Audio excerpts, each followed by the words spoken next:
Force को calculate करना है जब इसका एक्स लेंथ इस रफ पार्ट में लाई कर रहा होगा। तो मैं मैग्नीट्यूड ऑफ फ्रिक्शन फोर्स को बहुत आसानी से कैलकुलेट कर सकता हूँ, that is basically integral value of mu D M G, और लिमिट मेरा 0 से x हो जाएगा। मैं इस dm के जगह पे m by L into D x लिख सकता हूँ, that is mass per unit length into D x, ये मेरा dm का वैल्यू दे देगा।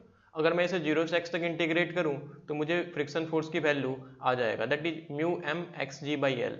ये हमारा जनरल एक्सप्रेशन आ गया जब हमारा कोई भी रॉड का part x part of the length rough part में लाई कर रहा होगा। नेक्स्ट पार्ट में हमसे पूछा गया है मिनिमम वेलोसिटी v नॉट को बताना है, सो दैट जब ये रॉड इंटर करे कंप्लीटली जस्ट तो वो रेस्ट में आ जाए।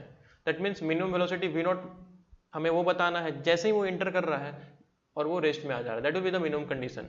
सो हम इसे कैलकुलेट कर लेते हैं वर्क एनर्जी थ्योरम को लगाकर।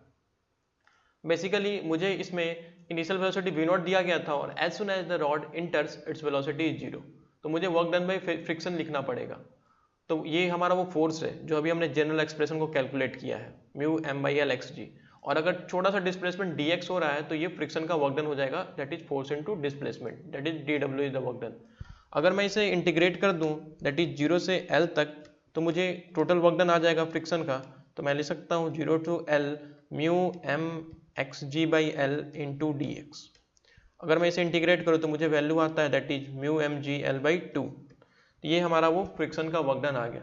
अब मैं अगर वर्क एनर्जी थ्योरम को लगाऊं इसमें, तो फाइनल हमारा काइनेटिक एनर्जी 0 है, initial half M V not square और work done by the friction, that is I can write it minus mu M G L by 2, क्योंकि फ्रिक्शन का वर्क डन निगेटिव होगा सिंस द फोर्स और displacement के बीच में 180 degree का angle है। यहाँ से मुझे वी नॉट की वैल्यू कैलकुलेट हो जाएगा under root mu G L. Next part of the question में हमसे पूछा गया था कि अगर रॉड ए जो स्टार्टिंग एंड है इसका वेलोसिटी 2v नॉट दे दूं, दैट इज जो हमने v नॉट कैलकुलेट किया है उसका दुगना वेलोसिटी दे दूं, तो ये जो स्टार्टिंग एंड ए होगा वो कितना अंदर रफ पार्ट में जाएगा। हम डायग्रामेटिकली इसे देख लेते हैं। ये हमारा स्टार्टिंग एंड ए है, इसको हमने 2v नॉट दे दिया। अब सबसे पहले ये रॉड तो कंप्लीटली इंटर करेगा बट उसकी वेलोसिटी इस बार 0 नहीं होगा। तो जब ये रॉड इंटर करता है तो हमने मान लिया कि इसकी वेलोसिटी v डैश हो गया होगा। अब इस पॉइंट के बाद भी ये कुछ आगे जाएगा तो हमने उसका लेंथ x मान लिया। तो अगर मुझे a कितना अंदर गया है ये कैलकुलेट करना हो तो वो आंसर l प्लस ये x होगा। तो सबसे पहले ये l तो मुझे पता है, अगर मैं इस x की वैल्यू को कैलकुलेट कर लूँ तो l प्लस x मेरा आंसर हो जाएगा। और v नॉट की वैल्यू हमने पिछले क्वेश्चन में कैलकुलेट किया है under root mu G L.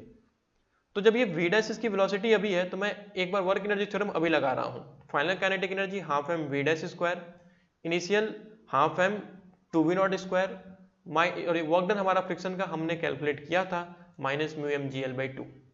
तो यहां से मैं एक रिलेशन लिख सकता हूं that is half M V dash square equal to half M 4v not square minus mu M G L by 2। अगर मैं यहां से वी डैश की वैल्यू का हमारा ये रिलेशन आ गया और वी नॉट के टर्म्स में।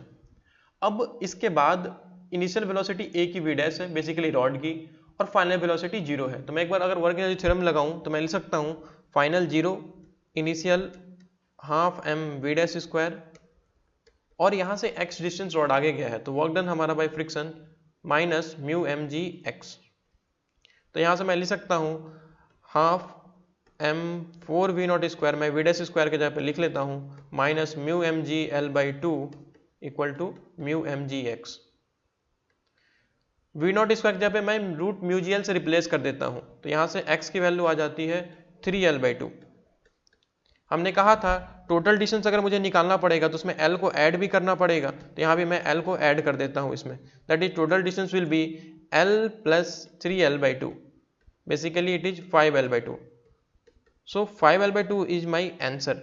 जो a है वो इतना अंदर ट्रेवल करेगा। Thank you.